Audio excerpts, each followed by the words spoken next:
Changing over from, say, a Grundfos pump to a electroseed pump, the frequency drives also have to be reprogrammed to match the specific data of the motors in the that were installed. For instance, these electroseed pumps here. So we'll take a look at our data tag here. And our data tag is going to show that our horsepower is 2, our RPM is 3450, the volts are 208, 230, it's 3-phase, and our amps are 5.3, 60 hertz, and the duty is continuous, etc.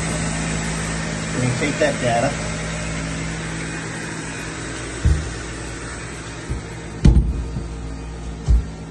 and we want to ensure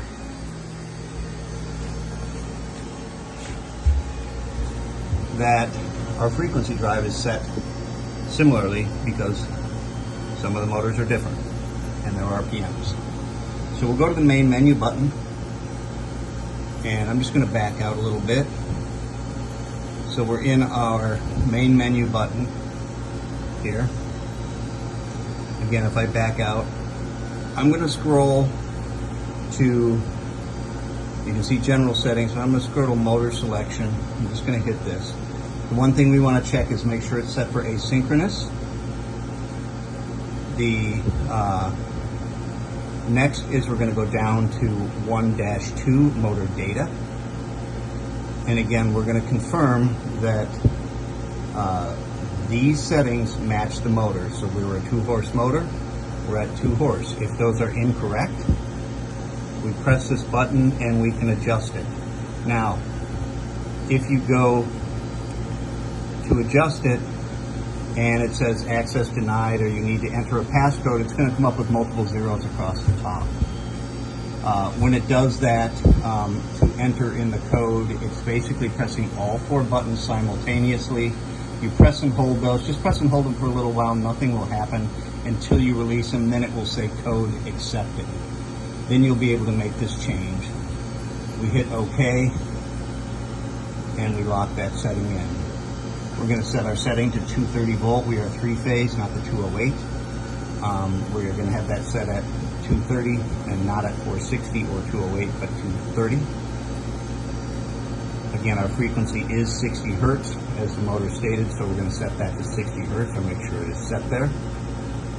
We're going to change our amperage, if that was something different, down to what the motor says of 5.3 amps. Again, press the OK button to change those and scroll back and forth via this. Once we're set in, we lock it in. Motor speed, 3450 is what that pump said. Rotation check would stay off. We don't really do anything with that. This stays in the off position, and it will take us back to that page. We should have everything changed now. I recommend the same thing, backing out, going all the way out. You can go over to your second one, do your programming, come back and just make sure that those settings have locked in and stayed. We have had some instances where for some reason they don't lock in. We just want to make sure that they do upon entering them. There should be nothing extra special that you have to do. But that's where you want to make sure these are set. Without doing that, you can cause overheating in that motor, not running at the proper speed, etc., and flow.